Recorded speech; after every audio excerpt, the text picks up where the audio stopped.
bir näme? Diline gaym bolmak ve her kim özünün etekdäki adamlara terbiyet berýän adamlara da tapşyrmak.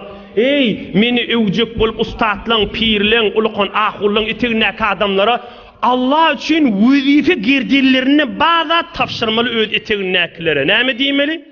Meni öwjek bolup başga pirler ýamanlamaň diýmeli. Meni öwjek bolup başga halifalar ýamanlamaň diýmeli. Meni öwjek bolup başga mollalar ýamanlamaň diýmeli. Öz işiň menen mollymaly. Şu diniň şakalarynyň biri daşy. Biz öz görýän zatlarymız barda hamana öz ustadyny öwjek bolýa, başga tamam ulamalardan gıybet edýär. Ýöne öz ustadyny öwýäde gören ýerini, özü doğrunyň hakyny kesipbe. Öz algyly adamlar barda şoň hakyny berjekkäden, näme ustadyň sen öwüňde, näme öwmäňde, näme sen haramxor bolup kesipbäki ýa. Ya zalim bolup kesipbäki, ya pirine uyanmıştık da. Başka kişi de yamallıya, salih adamları, o adamları, Hudaýyň dostlaryny bir bahane bilen yamallıya, näme diýip şu başka kişi yamallap özüninkini öwjek bolýar. Ey musulmanlar, Hudaý razy bolýan zat däldir ha.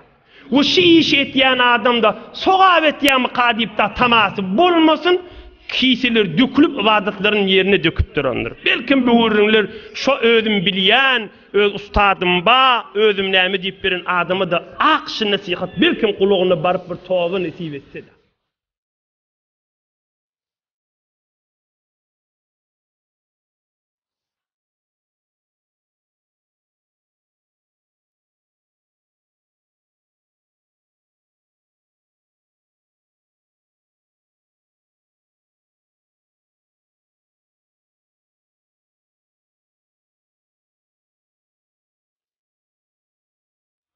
Medine'de bir garip adamlar varmıştı. Un ardı. Tükenecek vaktlarına gaflarının ağzına un molyanmıştık. Şu garip adamların gafsının ağzına. Erti türüyemişti, gafina düşemişti görsele un ma. Şimdi kim düğün bilmeyenmişler de. Hazreti Zeynul Abidin radıyallahu anh dünyadan geçenini şu un koyulmandır gafinin ağzına. Hazreti Zeynul Abidin koyanmıştı. Onu yuyan adamlar näme diye, şonu yuya da adamlar. Gerşinin üstü qaradı diye, gerşinin üstü. Nämen qarasy? Tanap bilen arkasyna şeýle daňyp, kise goýup, gariplere un çekýänmişdik. Şoňa diýerler merde amal. Şoňa diýerler merde amal. Şoňa diýerler Allahyň do'asy.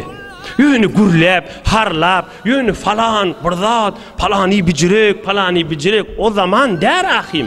Hemi her zaman da on zaman ne, behususu bir zaman. Adam olsan amal et, adam olsan yetimin gözünü sübür, adam olsan bir gariba pulcazını ver, gövüllük gürrüğüne ait, merizleri sonra, emir be ma'ruf et, eştiyan rahatlan halka yayra. Erheliylin aralarını doğrulaman bernamasını ol.